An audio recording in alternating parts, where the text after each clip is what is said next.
Hola, muy buenas tardes. En nombre del Instituto Nacional de Estudios Históricos de las Revoluciones de México, tenemos el honor de darle la más cordial bienvenida al doctor Andrés Garrido del Toral, quien viene desde el estado de Querétaro. Bienvenido, doctor.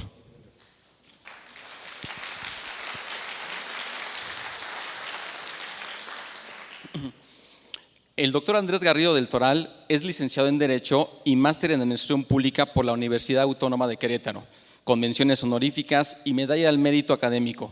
Doctor en Derecho por la Universidad Nacional Autónoma de México. Es profesor e investigador de tiempo completo de la Universidad Autónoma de Querétaro desde 1986. Fue regidor, secretario del Ayuntamiento y presidente municipal de Querétaro, 1988-1991.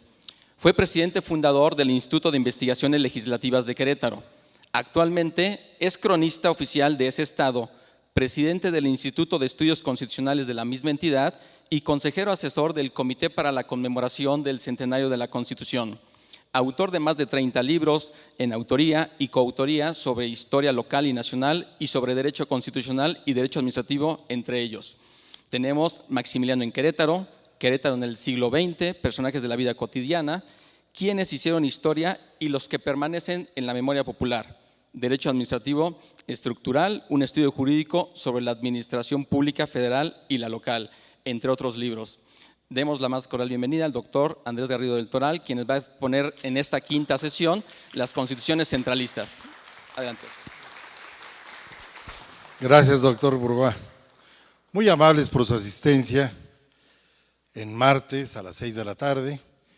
Me complace ver que este espacio cultural tan reconocido me haya invitado y que ustedes me hayan aceptado, porque yo me había quedado con una idea de que las conferencias en el Distrito Federal no pasaban de 15 gentes y que ya era un éxito tener 15. Quiere decir que algo bueno está sucediendo en México, que la vida cultural está reactivada, que no hay tanto miedo a la inseguridad, etcétera, ni a la lluvia, porque yo me vine en lancha también de Querétaro. Tengo 4 sospechas de por qué me invitaron a dar este tema, mi admirada doctora Patricia Galeana. 1, porque los prestigiados autores que aparecen en su libro de compilación de las constituciones mexicanas ya se murieron. 2, tienen cargos importantísimos y no tienen tiempo de venir. 3, porque soy queretano y han de pensar que soy conservador como las constituciones centralistas. 4, por metiche. Por metiche me refiero a que la casa donde yo nací, la casa de mis abuelos y de mis padres, que todavía tenemos con nosotros, queda enfrente del Teatro de la República. Y cuando yo tenía 3 años y medio de edad, vi pasar al presidente Díaz Ordaz, junto con los poderes de la Unión, llevando de paseo las constituciones con motivo de los 50 años de la Constitución de Querétaro y los 100 años del triunfo de la República. Y se me quedó muy grabado después, al ver las fotos, de que nunca paseaban a la Constitución del 35-36 ni a la del 43. Y ahorita, en que el gobernador queretano fue muy generoso y me propuso ante la doctora Galeana para que representara a mi estado en el comité asesor de los 100 años de la Constitución de Querétaro, vuelvo a preguntar, bueno, en el programa no vienen las 2 constituciones centralistas. Me contestan historiadoras y juristas prestigiadas, es que la Constitución actual es federalista y estas son centralistas. ¿Y por qué si pasean a la de Apatzingán, que fue centralista? Nuestro general Morelos, al que le reconocemos muchas virtudes militares, cívicas y jurídicas, así como políticas, se inclinó por el modelo centralista. Entonces, ¿a qué los invito el día de hoy? Si vemos los documentos constitucionales a secas, sería muy aburrida la clase. Yo sé que hay muchos abogados aquí, pero sería muy aburrido. Yo creo que nos vamos a meter también al método que siguió la doctora Galeana en el libro de compilación, en que ve causas y efectos, por qué surgen esos documentos, para qué éxito positivo o vigente tuvieron. Casi todos fueron, como la Constitución actual de 1917 a 1928, fue un proyecto de vida más que un documento normativo positivo para México. Entonces, buscarle todas las aristas para así no hacer aburrida esta hora y media de exposición y media hora de preguntas por parte de ustedes. En el momento en que lo requieran, sabemos que aquí el doctor Francisco Burgoa diseñó la página del instituto donde nos encontramos y que vamos a poder localizar las dos constituciones de manera inmediata por si tenemos dudas en algún articulado. ¿Les parece? Bien, primero advertirles que en las clases de Derecho, tanto en licenciatura como en maestría, estas dos constituciones se ven en menos de una hora. Y luego, si nos vamos a los libros clásicos, don Daniel Moreno, el maestro Burgoa no da historia porque da historia en cada uno de los temas. Entonces, ahí no hay un capítulo histórico plenamente, sino en cada tema se ve historia. Sayegh Elú, Miguel de la Madrid, etcétera, etcétera, las obras clásicas sobre estos temas, pues, o mismo Jesús Reyes Heroles, si uno ve la introducción dice, ¿para qué le sigo aquí? Documentos reaccionarios, retrógrados, documentos que a priori pudieran provocar nuestra repulsa. Yo soy federalista, yo soy liberal, soy demócrata social, pero si voy a impartir mis clases a mi facultad, mínimo tengo que ver el documento original y luego hacer la interpretación. No me gusta hacer interpretaciones a priori porque aparte de ser poco científico, me llevo los vicios o los esquemas mentales de otras personas. Yo tengo derecho a vivir mi propia experiencia. Ya ustedes verán si fue adecuado al México de esa época o no el documento.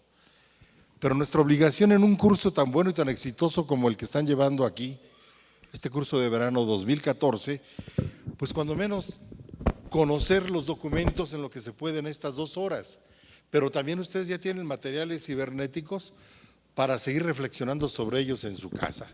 Así que comentarios a priori yo no les puedo dar porque ni tengo autoridad moral y sería abortarles aquel principio de que el conocimiento científico nace de la sana duda sobre lo que dicen otros. Voy a repartirles los apuntes en un libro que se va a publicar aquí. Estoy obligado a entregar estos apuntes a más tardar el 15 de julio. Me faltan algunas acotaciones, pero que sirvan nada más como guía. No se queden con mis apuntes. Vayan de una vez a los textos originales y ustedes saquen sus propias conclusiones. Lo primero que vamos a decir es de que aquí me voy a pelear tantito con algunos expositores que me han antecedido. ¿México ha tenido una sola constitución o varias constituciones? Es el primer gran debate. Yo creo que con el expositor 1 debieron haber tocado este tema. Hay un autor que está ahorita un poquito en bajo perfil porque fue consejero jurídico de Fox, no está de moda, pero ese autor revolucionó el derecho constitucional diciendo: México ha tenido un solo poder constituyente, o sea, el poder integrador, el realizador de la Constitución, y muchos documentos constitucionales. ¿Están de acuerdo con él? México ha tenido un solo poder constituyente, y yo diría varias asambleas o congresos constituyentes y muchos documentos constituyentes. Es decir, el poder constituyente no es el poder constituyente permanente ni el Congreso constituyente. El poder constituyente es una energía, y no estoy siendo budista, ni voy al canal de las estrellas a ver a estos señores de la buena vibra. No, no, no, no. El poder constituyente es extrajurídico.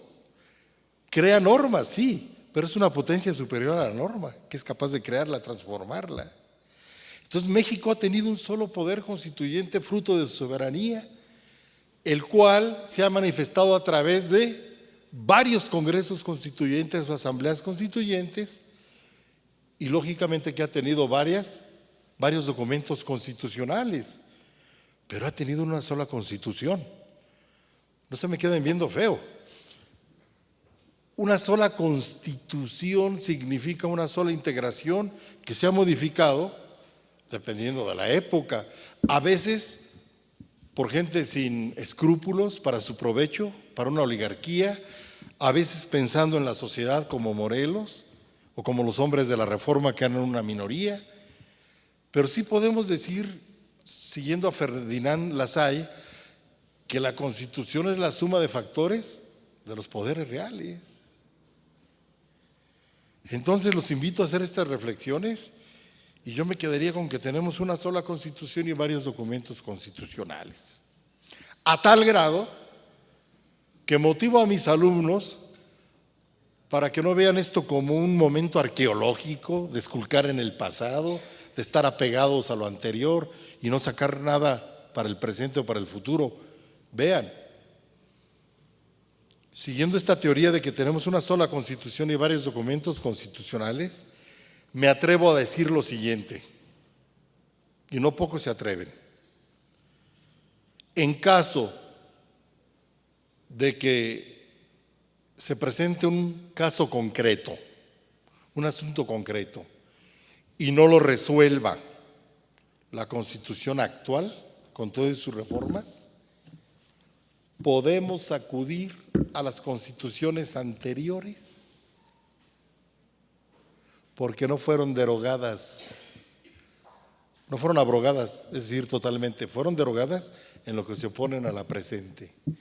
Y si comenzamos a ver desde la primera Constitución hasta la del 17, todas dicen en sus artículos transitorios, se derogan las disposiciones que contravengan a la presente, pero no derogan a toda la Constitución anterior, ¿sí o no?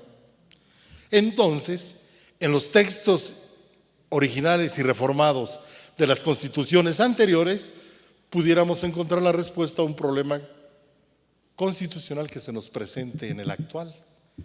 Ahí está un ejemplo de cómo el estudio de la historia no es estéril, sino que nos sirve para el presente y quizás para el futuro.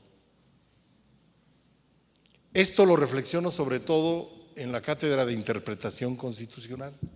Se vale echar mano de las normas anteriores porque no han sido abrogadas, fueron derogadas en lo que se opusiera a la actual, pero podemos echar mano de ellas en lo que no se oponen a la actual. Y ahí está una fuente de riqueza para la jurisprudencia de la Corte, también siguiendo esta teoría. Pues bien, la Constitución del 24 sabemos que no resolvió todos los problemas de México. Tampoco estoy de acuerdo con los historiadores que nos dicen fue una vulgar copia de la Constitución de Filadelfia. No, también hay que decir, bueno, a Filadelfia le copiamos la forma de Estado, le copiamos el sistema de gobierno presidencialista, la forma de Estado federalista, los estados, pero se olvidan que en materia garantista, en materia dogmática, en materia de los derechos del hombre y del ciudadano, le copiamos a Cádiz. En las cuestiones municipales, en las cuestiones de pueblos, en las cuestiones de la vida diaria, le copiamos a Cádiz. Entonces es una irresponsabilidad decir que no sirvió, que porque le copiamos a Estados Unidos, introduciendo un modelo que no le servía al mexicano. Claro, los hombres de la Reforma del 55 al 63 y los hombres del federalismo naciente fueron una minoría. México tenía 300 años de centralismo mexica, más 300 años de centralismo borbónico Habsburgo con el virreinato. Era nuestra forma de ser era nuestra idiosincrasia. Me quedo con frases célebres como aquella de que si Estados Unidos no hubiera inventado el federalismo, México lo hubiera terminado inventando por la diversidad de razas, creencias, gastronomías, orografía, geografías, climas, etcétera. También es cierto. Pero lo que sí podemos encontrar sin lugar a dudas es que la República del 24 federalista no encontró un rumbo definitivo. Fue un periodo el que siguió de confusión, violencia, caos, anarquía, y una de las principales causas de ello fue cómo se resolvía la integración del poder ejecutivo, que era bipersonal. No era unipersonal como ahorita, sino que había presidente y vicepresidente. Presidente el que más votos tuviera, vicepresidente el que hubiera quedado en segundo lugar. Es decir, cohabitabas constitucionalmente con tus enemigos, con el que menos te quería. Se sucedieron bastantes pronunciamientos que llevaron a 8 personas al cargo de presidente de la República en un lapso de 10 años. Estos levantamientos, esta inestabilidad desprestigió al sistema federal, encaminando a México para regresar al centralismo que nos había sido afecto durante 300 años de virreinato y 300 años de imperio azteca. Aquí tenemos un contrapeso. A esa figura locochona, a esa figura de comediante de tragedia griega como es Santana, podemos poner un contrapeso de hombres más o menos serios. Ahorita les digo por qué más o menos uno de ellos. Valentín Gómez Farías y José María Luis Mora. Ustedes saben que Santana llegaba al poder, lograba los reflectores, le aplaudían y se regresaba a su hacienda de Manga de Clavo, a su hacienda de Lencero allá en Veracruz, a reposar, a volverse a casar, a seducir jovencitas y a jugar peleas de gallos que eran su gran pasión.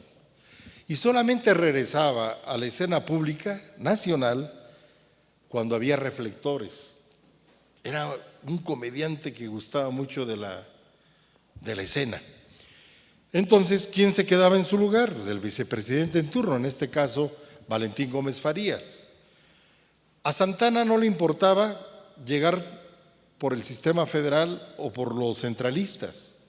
El que le ofreciera el poder y le ofreciera luces era bienvenido.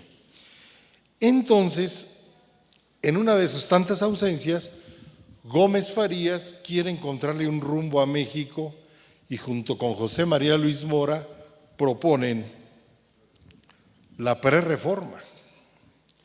La prerreforma. Si yo no quisiera ser muy extenso, ¿qué les diría? En los apuntes viene todo. ¿Qué les diría? ¿En qué consiste la prerreforma de 1833?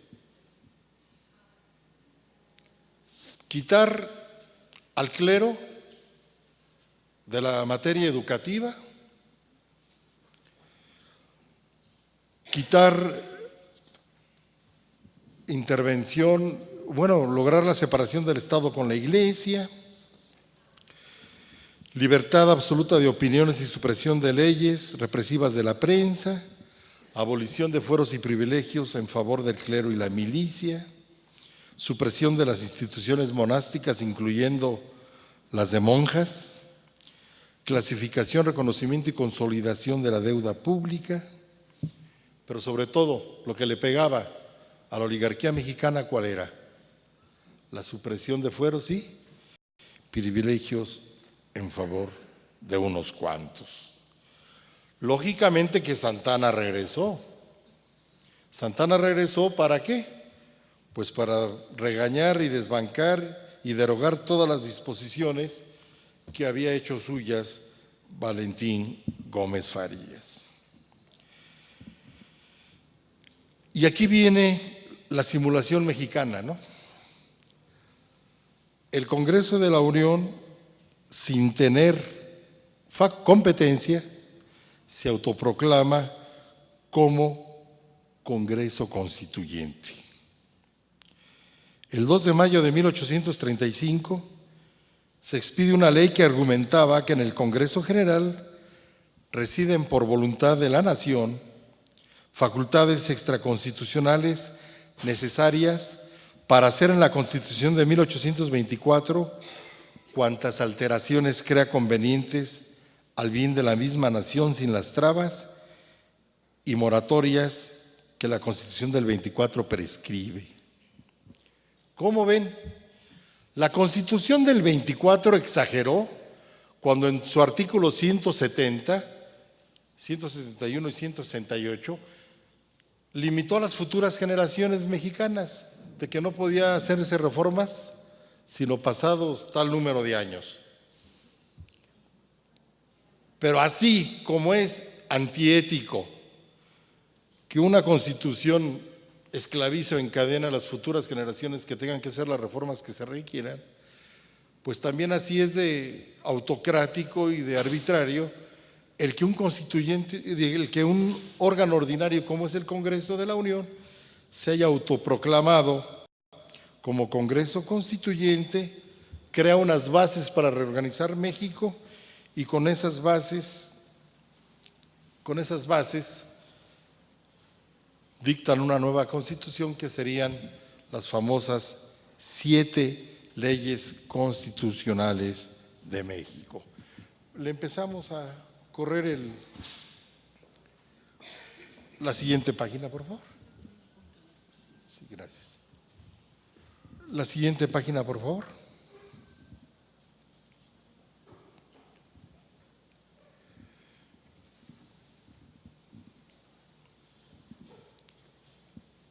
Será por esto que vamos a ver en esta Constitución y en la siguiente, que fueron hechas por poderes ilegítimos, que los presidentes mexicanos del siglo XX y XXI no pasean las constituciones centralistas por todo México. Esta y la que viene, la del 43, que vamos a ver en un rato, son obra de constituyentes espurios. Nadie les dio el poder. ¿A ustedes les gustaría que la Constitución mexicana tuviera un transitorio que dijera que no se puede reformar en tantos años?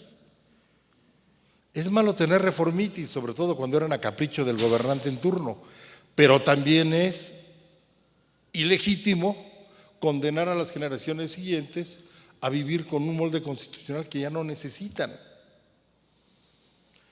¿El México de 2014 es el mismo de 1824 o el mismo de 1917?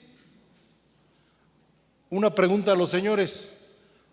Señores, ¿a ustedes les viene el cinturón o el traje, el yaqué, el frac con el que se casaron? A mí no. Desde los 15 días de casado ya no me venía. Igual, la Constitución es el cincho que limita al Estado para que no se extralimite en su función pública. Bien, ¿qué ocurrió? ¿Por qué ese cambio de que soy un Congreso ordinario y me convierto en constituyente? La mayoría eran conservadores.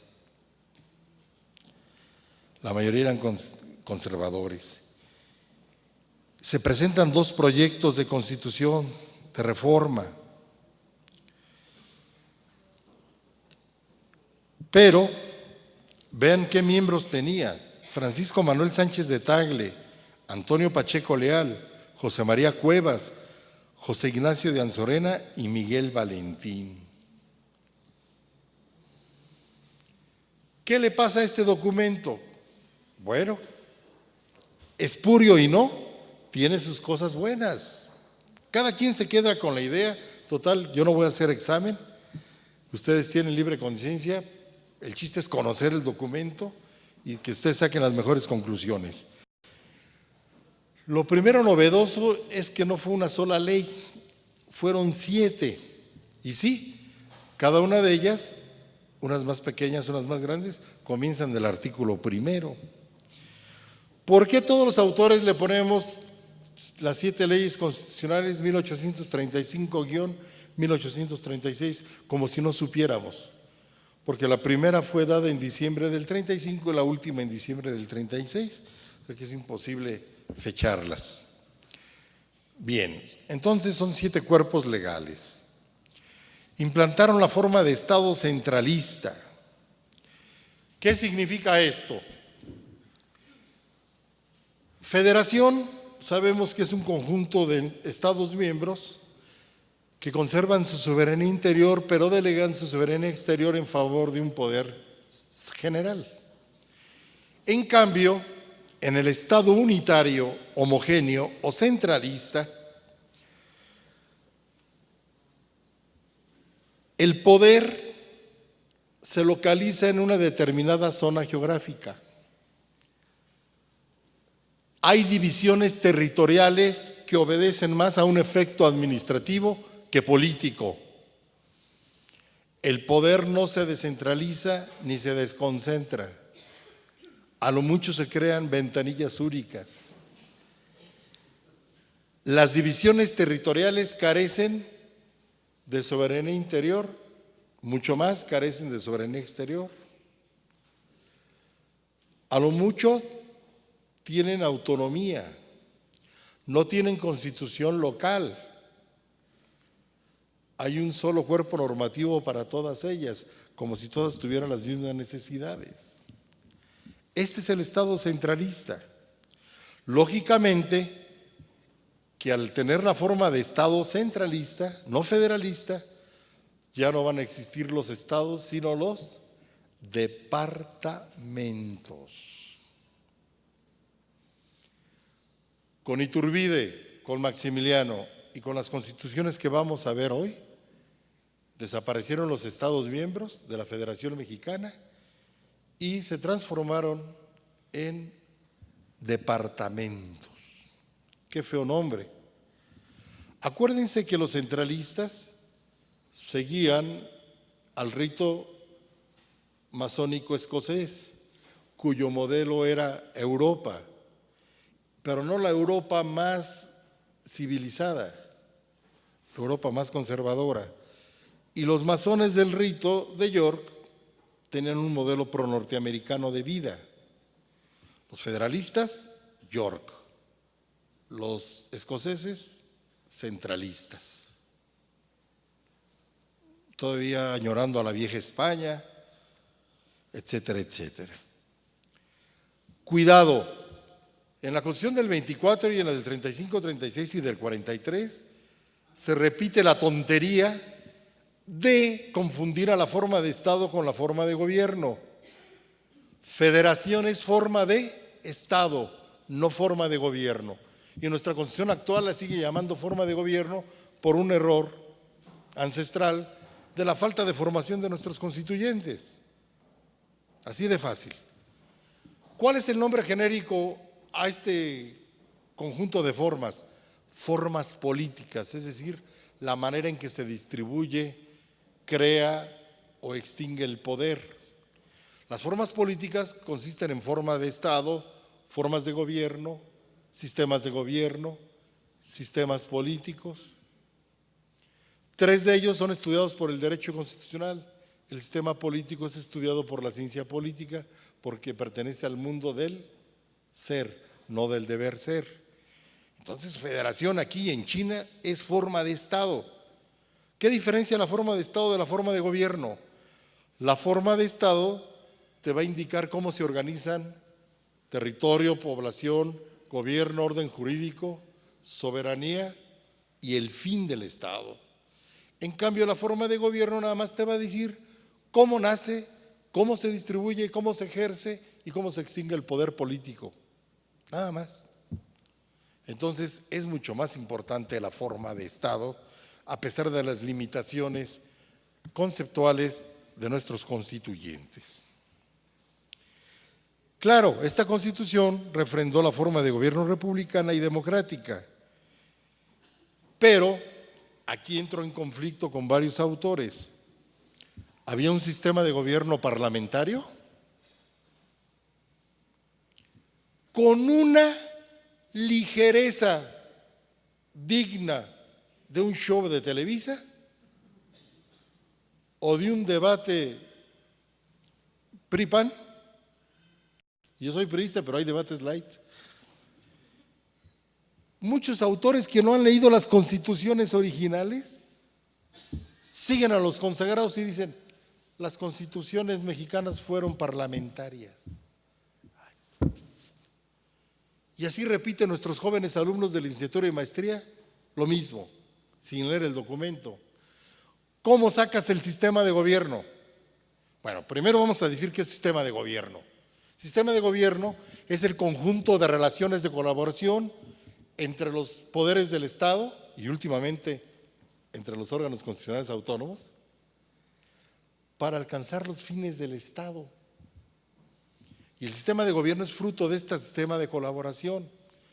Montesquieu, ¿desde cuándo quedó atrás? No basta con la división de tareas, funciones y de poder. Se requiere un sistema de colaboración. Y si no, pregúntenle a Fox cómo le fue cuando no tuvo al Senado, a la Cámara de Diputados y a la Corte con él. Entonces, el sistema de gobierno se mide en función de la subordinación entre ejecutivo y legislativo.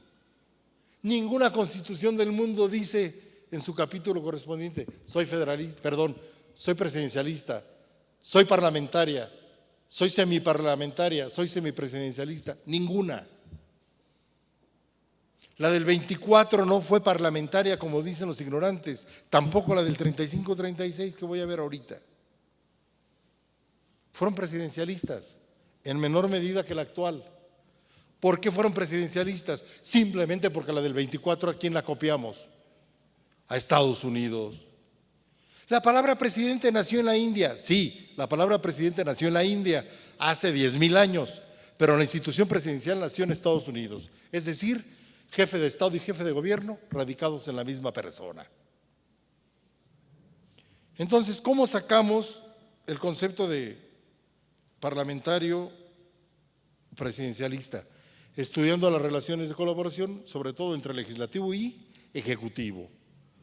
Parlamentario es aquel sistema de gobierno en que el poder legislativo tiene preeminencia sobre el ejecutivo, es decir, mayores limitaciones, controles, pesas, contrapesas y balances.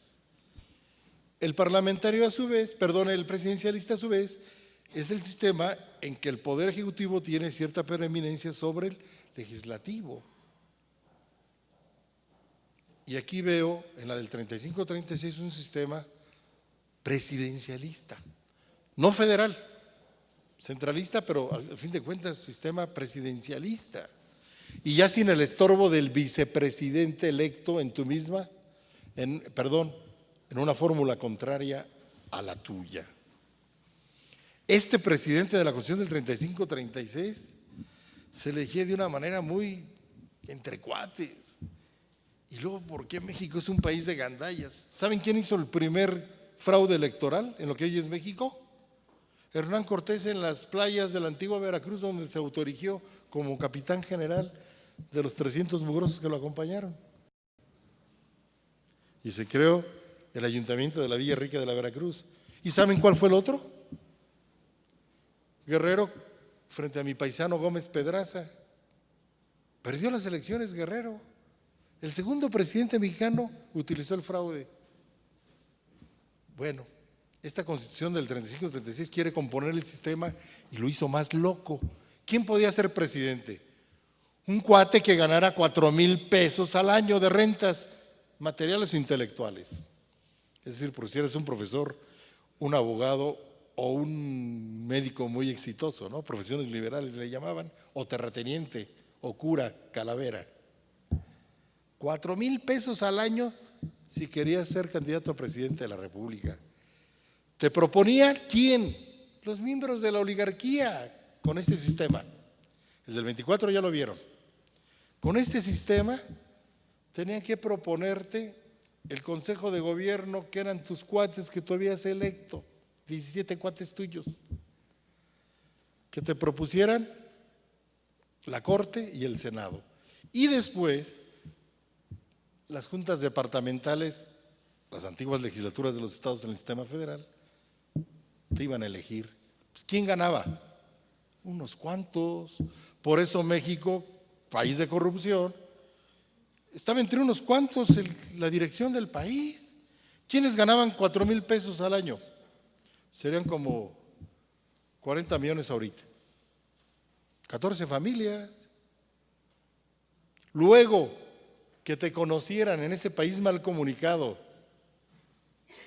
en ese país feudalista, que te conocieran. Ahorita, si nos queremos lanzar, perdemos la elección. ¿Por qué? ¿Quién nos conoce? Ni modo de andar haciendo política de puerta en puerta como yo para el Senado en el año 2000. Perdí con la aplanadora de las televisoras. Pues sí. Entonces imagínense ese país mal comunicado. ¿Quién podía ganar? Solamente que te propusieran los cuates que estaban ya gobernando. Ver la Constitución así, pues la puedo ver, pero tengo que decirles todos los errores que había. Vean aquí qué lío de ciencia política. Pues estaba en manos de unos cuantos. Han cambiado los instrumentos, pero a veces seguimos en manos de unos cuantos, aunque se cuelen algunos metiches. Luego, el voto era censitario. ¿Qué significa voto censitario? Es todo lo contrario a lo universal, que ahorita cualquiera mayor de 18 años con modo honesto de vivir podemos votar, ¿verdad? Mexicanos. La perrada. Podemos votar los que estamos aquí en el aula elegante y los de allá atrás que llegaron tarde también pueden votar. La perrada diríamos en mi pueblo, los que llegamos tarde. Bueno, ese es el voto universal. El voto censitario de ese México horroroso. Nada más podían votar ¿quiénes? Con esta Constitución, los que tuvieran una renta anual de 100 pesos. Ser votado ya vimos cuánto costaba. 1,500 para diputados nacionales, no había federales. 2,500 para senador, 4,000 para presidente de la República y 3,500 para miembro del cuarto poder, o sea, del poder conservador. Entonces, si querías votar, nada más votar, 100 pesos al año. Y luego, con la Constitución del 43 se va a subir a 200. Y luego, en 1850, se previó la del 43, que para 1850 solamente iban a poder votar los que tuvieran los 200 pesos al año y supieran leer y escribir. Todavía en 1917, de 10 millones de mexicanos, solamente sabían leer y escribir 1 millón. Habíamos 9 millones de iletrados. Imagínense en 1843-50.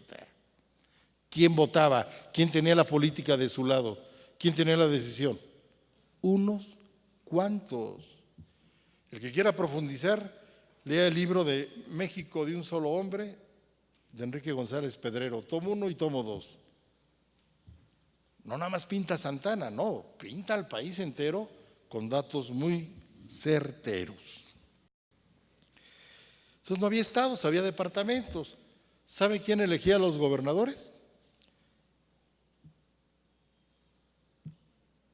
No había legislaturas, había juntas departamentales. Las juntas departamentales proponían a 3 individuos, auscultando en todos los distritos, partidos y municipios. Luego, presidente de la República, Senado y la Corte daban su visto bueno. Gobierno general se llamaba así. Era el gobierno centralista. Pero vean, eran cuates. El presidente de la República no decidía como en la próxima Constitución, en la del 43. Acá compartía la decisión con la Corte y con el Senado. Y cierta opinión de la Cámara Nacional de Diputados. No lo podemos llamar de diputados federales porque no había federación. Van a decir ustedes, también cuando gobernó 71 años el PRI, el presidente de la República elegía gobernadores y se los quitaba. Pues sí, pero la Constitución decía otra cosa. En cambio acá la Constitución decía eso. ¿Qué? Lázaro Cárdenas quitó 16 gobernadores. Salinas de Gortari 16, lo empató. Más que uno está en el infierno político y el otro está en el Olimpo político, ¿no? A uno le dicen el chupacabras, a otro le dicen tata. Entonces, la sociedad también se va transformando en los apodos. Yo, por ejemplo, en mi columna de los domingos no escribo putos, yo escribo utos y nadie me molesta. Nadie me molesta, ni soy homofóbico. Yo les digo americanistas y se acabó. Se enojan más. Bien. Luego, las elecciones eran indirectas, pero ahí sí no es culpa de los centralistas. Las elecciones indirectas, que es donde hay intermediarios entre el elector y el elegido, niños, también lo vivimos en las constituciones federalistas.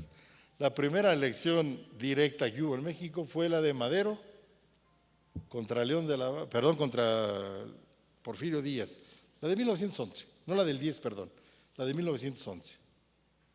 La que ganó Madero en mayo de 1911, sin estar reformada la Constitución, fue la primera elección directa. ¿Cómo eran esas elecciones? Horribles, traídas del sistema virreinal. Me choca decir colonial. Ahorita digo por qué. Los electores en una parroquia, los electores primarios se juntaban y elegían cierto número de electores parroquiales. Es decir, la perrada elegía a los parroquiales. En cada parroquia, de cada pueblo, villa o ciudad, se acercaban los primeros, ¿no? Son los secundarios. Esos secundarios parroquiales se reunían a nivel municipal y elegían los municipales. Los municipales, los distritales, no pasaban por los partidos, y no partidos políticos, sino partidos, es decir, conjunto de municipios. Los distritales elegían a los diputados nacionales y los diputados nacionales elegían presidente de la República. ¿Cómo ven? Estas eran las elecciones indirectas, pero también los federalistas lo tuvieron. ¿Quién elegía a Juárez cuando lo elegían? ¿Quién elegía a Porfirio Díaz cuando lo elegían? La Cámara de Diputados. Sí, era voto indirecto. Pero se supone que, a diferencia del sistema gringo, nuestros electores secundarios, terciarios y hasta cuaternarios hubo con la Constitución del 43, sí elegían conforme al espíritu de tu demarcación territorial. ¿Se acuerdan la elección de el burro de Bush Jr. contra Al Gore? Donde los electores universales primarios de dos estados gobernados por los hermanos Bush cambiaron la votación, el sentido de la votación universal, e indujeron con muchos petrodólares a que los electores secundarios votaran por quien ellos querían.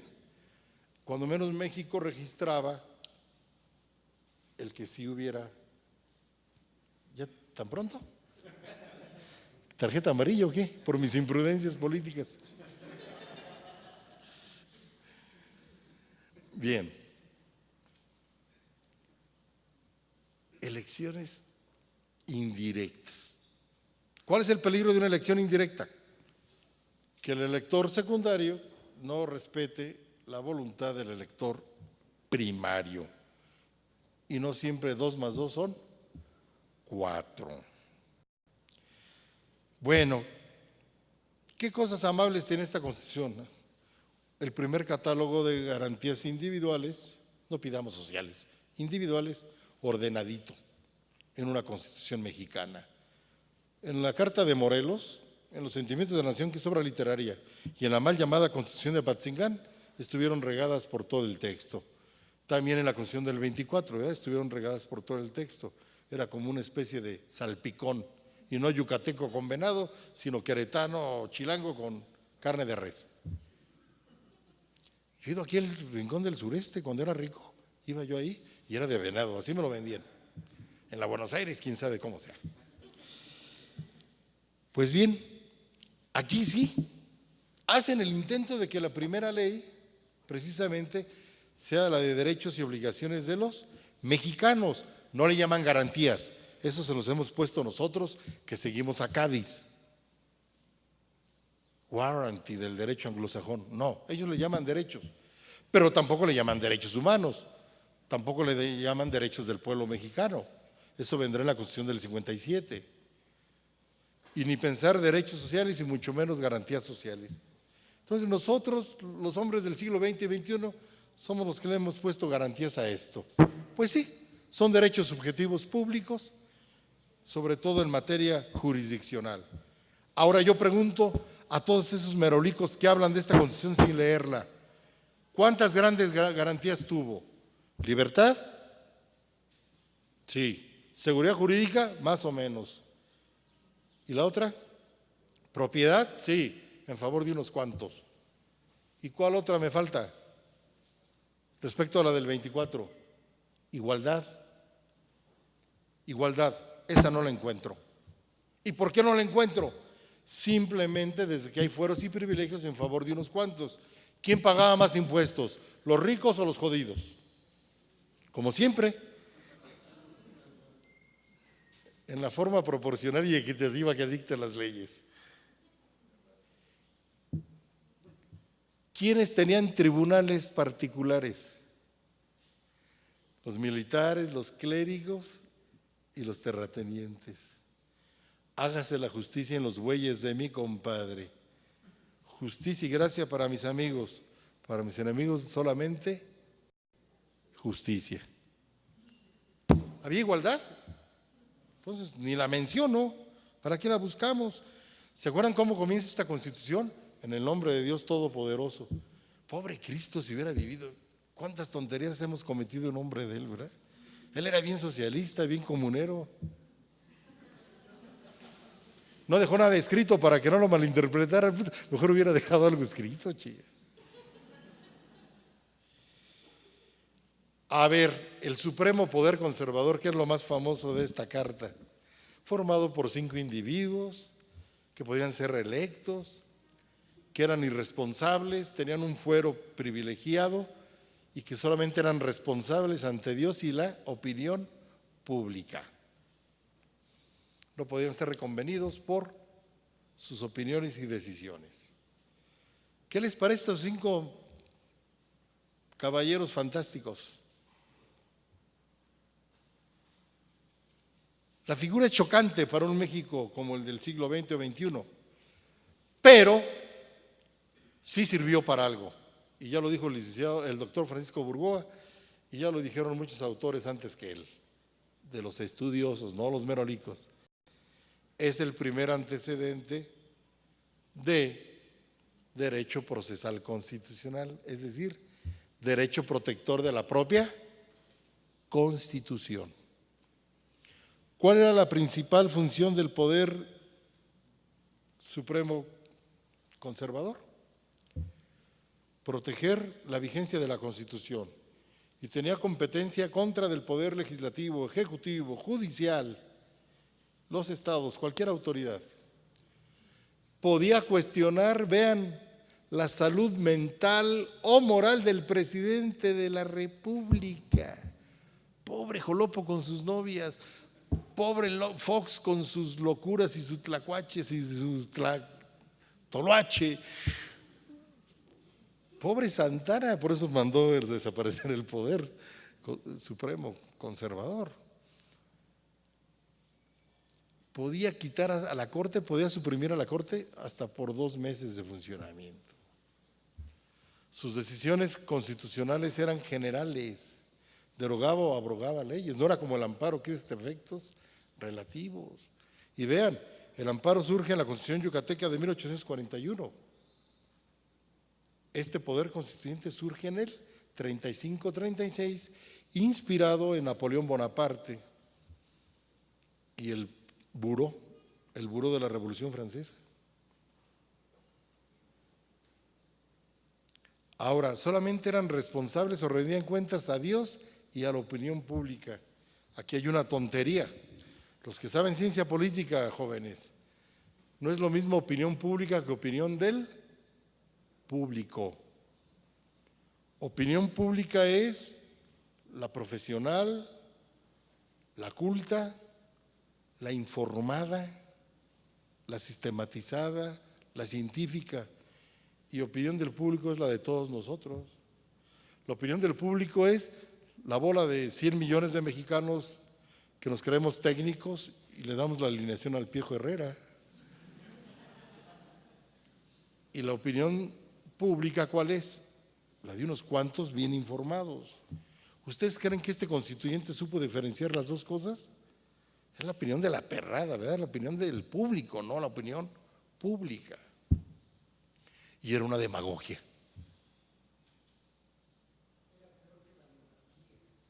Así es, peor era la monarquía.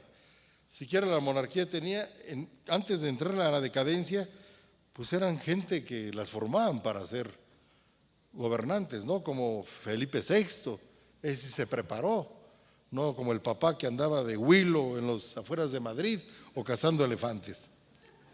Pero los tratados de la Moncloa son de él. Sí, se hizo viejo pispireto y verde después, pero inició bien, ¿no? En el 77, que yo iba en secundaria, era buen rey. Bien, protegió al municipio, pobre municipio, estaba en último lugar.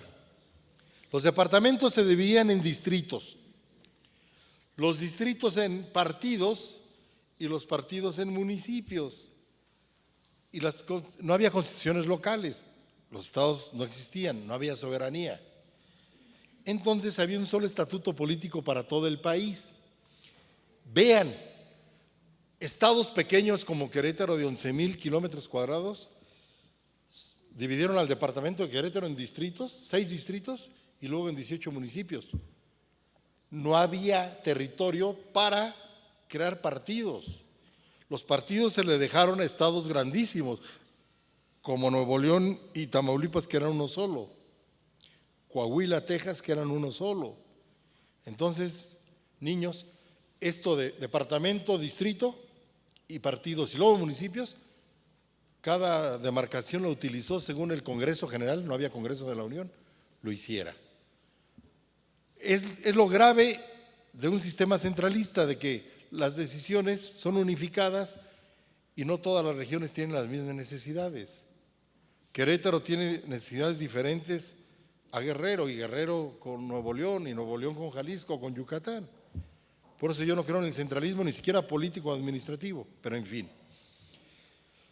Dieron cierta libertad, pero los municipios quedaban en último lugar. Los gobernadores eran electos por el presidente de la República y después los prefectos políticos que gobernaban los distritos eran electos por el gobernador. Y luego los subprefectos eran electos por los prefectos con el acuerdo del gobernador, y el último quedaban los municipios, los presidentes municipales, que no se llamaban presidentes municipales, se llamaban alcaldes, regidores y síndicos. En cuarto, último lugar, local y honorífico. El primero que empezó a pagar los puestos municipales fue Maximiliano de Habsburgo. En su estatuto que van a ver, el estatuto político de octubre del 65, ordena que los puestos municipales no sean honoríficos. Si pagados ahorita, ¿verdad?, no hacen nada, se dedican a comprar camionetas, trocas, gastarse la libertad en libertinaje municipal y en novias. Allá en mi pueblo sí, ¿eh? Ahora se imaginan, en aquella época que no les pagaba nada, menos hacían los señores. Bien, el poder judicial se formaba por la Suprema Corte de Justicia y los tribunales superiores de los departamentos. Había una corte militar elegida por los favoritos del presidente y por el Senado. Bien, ¿por qué? Me faltó profundizar aquí. ¿Por qué de los partidos pasabas a municipios? No, municipio en esa época, 1835, no era una demarcación más o menos grande. Querétaro tiene 11,000 kilómetros cuadrados y 18 municipios más o menos grandes. Oaxaca tiene más de 500 municipios y de este tamaño cada municipio. Tlaxcala ni vergüenza tiene, un estado más pequeño que Querétaro y un montón de municipios, como 46, ¿no? ¿Qué pasa ahí? Se crearon las alcaldías auxiliares, los ayuntamientos auxiliares, porque al fin de cuentas cada pueblo quiere tener sus propias autoridades electas. Y la culpa no la tuvo la Constitución del 35-36 ni la del 24. La del 24 ni peló a los municipios, era de corte más gringo que español. Pero bueno, ¿qué pasó en 1808 y luego en 1820?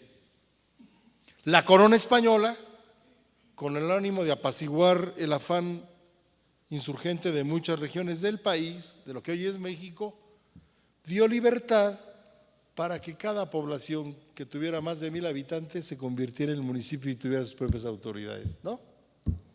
Entonces surgieron municipios como Chinches, pero no como circunscripción territorial, sino que cada villa, pueblo o ciudad tenía su propio ayuntamiento. ¿Se entiende? Por eso se requería que entre distrito y municipio hubiera partido para que se aglutinara en varios municipios. Y ahorita es un problema. En Querétaro tenemos municipios, tenemos pueblos indígenas que a fuerzas quieren recuperar su carácter de municipio, que porque ya lo fueron durante la dominación española. Sí, pero el municipio no era circunscripción, era cada comunidad.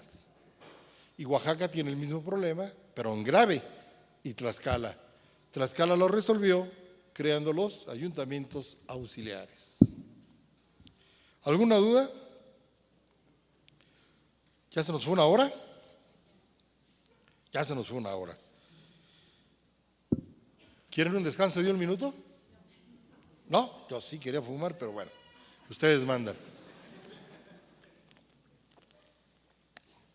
¿Nos vamos con el otro documento? ¿Nos vamos con la cuestión del 43 o preguntas de la del 35-36? Pues échenmelas de una vez. ¿O al final? Bueno, ya me había cansado. ¿Por qué no lee usted el cita un ratito? Ya estoy viejo. Son 30 años de dar clase frente a grupo. Desde las 7 de la mañana, pues ya me cansé. Bueno.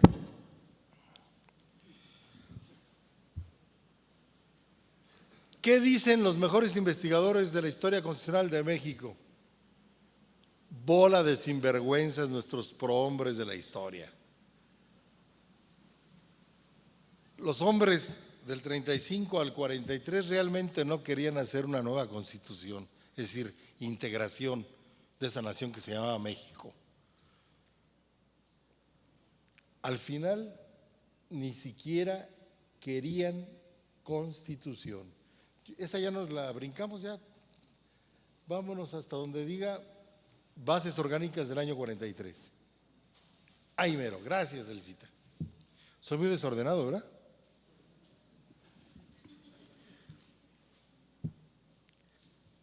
¿Hizo felices a los mexicanos la Constitución del 35-36? No. Perdimos Texas. Ya sé que no todo es culpa del centralismo. Los aguiluchos del norte tenían apetitos desde antes de su independencia, de apoderarse de esas regiones. Hubiera habido gobierno centralista o federalista, se hubieran apoderado de ella los gringos, pero les dimos pretextos. Federalistas y centralistas descuidaban aquellas zonas, no había ejército para controlar, no habíamos hecho un plan de colonización desde el virreinato para quedarnos con esas tierras. Ustedes saben que el mejor gobierno es la productividad. Entonces, la tierra es de quien la trabaja. También nos llegó la guerra de los pasteles, ¿verdad? Puras desgracias nacionales. Y lógicamente, ¿qué se dijo? La culpa la tienen ¿quién? Los centralistas. Todos los centralistas. Bien.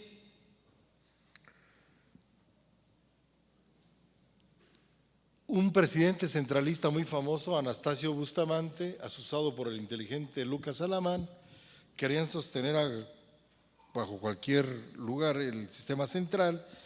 Sin embargo, en la elección de diputados nacionales se eligen diputados de corte liberal, radical liberal y radical centralista. ¿Quiénes eran mayoría? Aunque Santana se enojó porque se colaron algunos liberales, la mayoría centralista imperó. Y tengo que decirles que si el otro congreso, el de 35-36, fue algo descarado para hacer congreso ordinario y convertirse en constituyente, Este fue peor. ¿Por qué digo que es peor? Por la forma en que fueron electos 80 disque notables. Esa palabra cómo choca, ¿verdad? Cuando llegamos a un evento y que no tienes lugar y que vemos los nombres de las sillas que están apartados, qué coraje nos da a todos, ¿sí o no? Bueno, igual acá, jóvenes. 80 notables amigos de Santana. No dudo que haya habido gente inteligente, pero la mayoría no eran inteligentes. Era su mérito mayor ser amigo de Santana para estar ahí, para estar tomado en cuenta en este documento. Si yo fuera irresponsable diría, este documento es la joya de la corona del despotismo centralizado. Pero no, no basta, hay que analizarlo. ¿Qué diferencia tiene con el anterior? Ambos son forma de Estado centralista.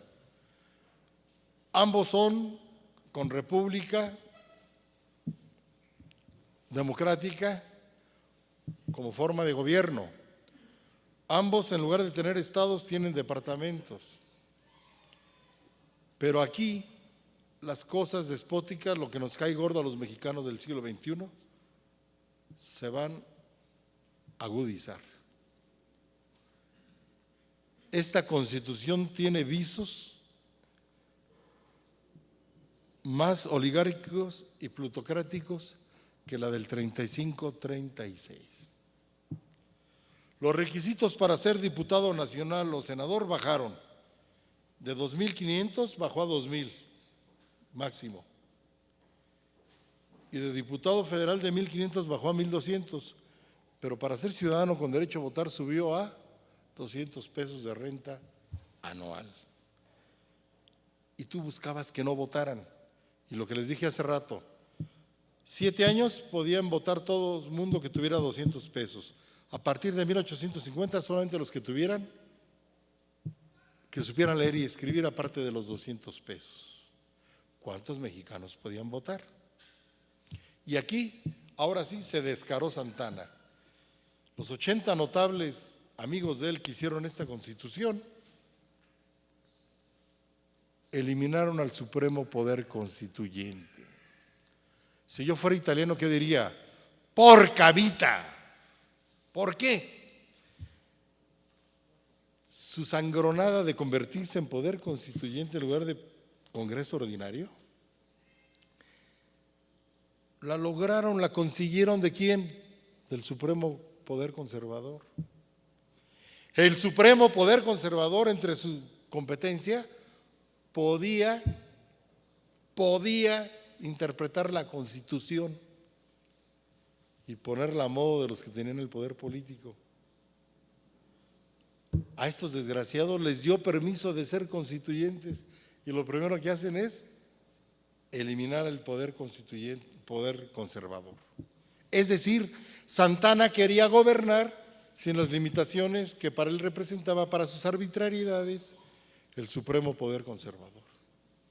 Quítenme ese estorbo. Y en su lugar creó el poder electoral. Sí, pero el poder electoral eran sus cuates, el Consejo de 17 ministros, el Senado y la Suprema Corte de Justicia. Van a decir ustedes, el Senado nació en Roma como órgano de la sabiduría, de la senectud. En Estados Unidos, para equilibrar el poder entre los estados chicos y los pequeños, para que el estado grande no socoma al estado pequeño. Y aquí, si era sistema centralista, ¿a quién representaban los senadores? A los 3 enemigos de México: alta clerecía, alta milicia y terratenientes. Los que mantenían a México en estado feudalista. Los que nos retrasaron 300 años en la historia, en el reloj del mundo. Vean, no hablo mal del clero, no hablo mal de la milicia, ni de la riqueza productiva. Hablo mal de la plutocracia o la oligarquía que se apoderaron de esos 3 segmentos. Ya vimos que hubo curas, insurgentes, rebeldes, socialistas. Ya vimos que hubo también militares que se pasaron al bando insurgente, al bando federalista, pero también vimos grupos radicales de ambas partes, ¿no? La historia hay que estudiarla con hombres de carne y hueso.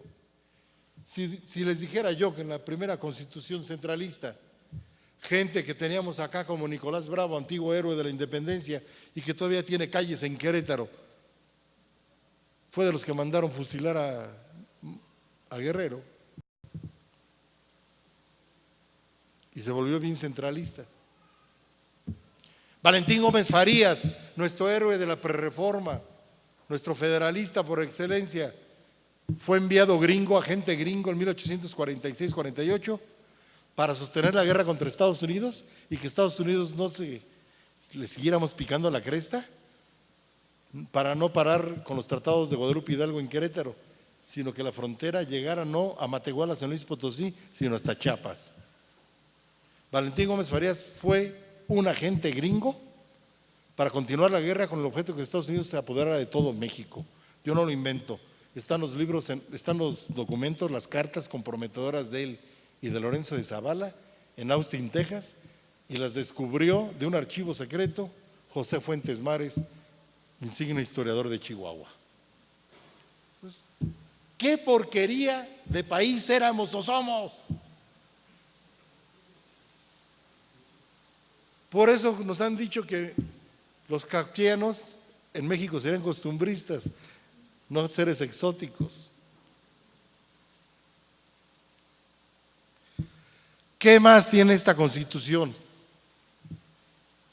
Desaparezco el supremo poder conservador y ahora el gran poder, el que va a vigilar todos los ramos de la administración pública, el gran consejero presidencial, el que va a interpretar la Constitución, va a ser el Consejo de Gobierno, 17 ministros escogidos por Santana. ¡Ah, qué bonito México! Y desde la Constitución. Es igual que mis alumnos, a su computadora le meten puras porquerías, pues van a salir puras porquerías. Si a la Constitución le metiste instituciones plutocráticas, pues la Constitución va a ser plutocrática y la sociedad va a tener la Constitución que merece y la sociedad se levanta en armas, o la sociedad se inconforma en las elecciones, o te va a seguir gobernando la porquería. ¿Ustedes creen que era esto a lo que México aspiraba? Era el capricho de unos cuantos. Ah, pero pobre Constitución, seguía diciendo, en nombre de Dios Todopoderoso, y la tenías que jurar, no protestar, jurar. Ahora está prohibido el juramento, ¿verdad? Con la simple protesta basta. Pobre Diosito, cuántas tonterías en su nombre. Le dio más poder al sistema, al poder ejecutivo.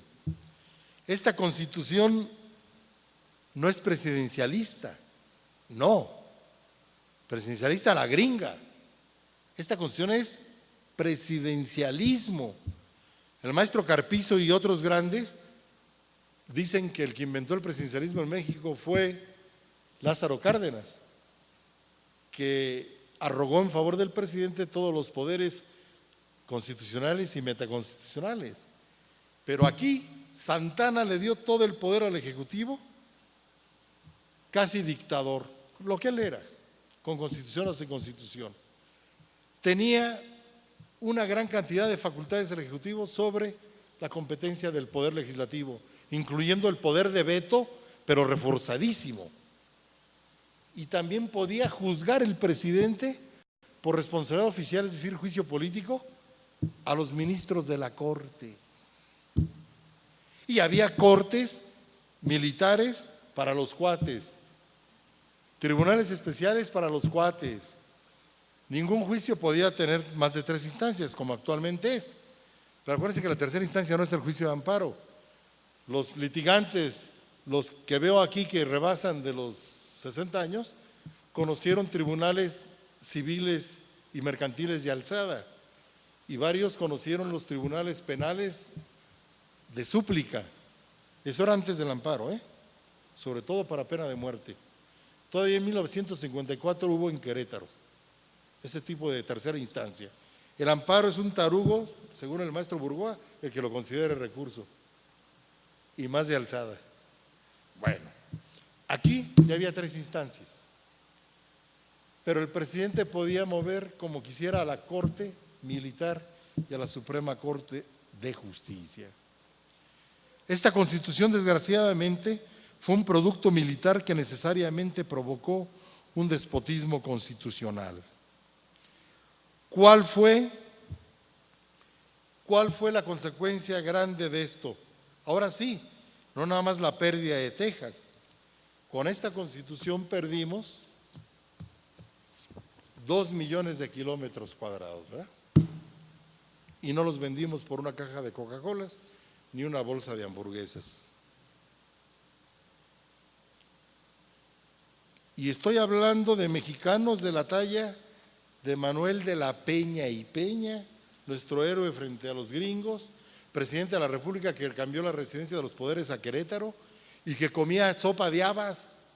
Esa sí era crisis, sopa de habas, con más caldo que habas.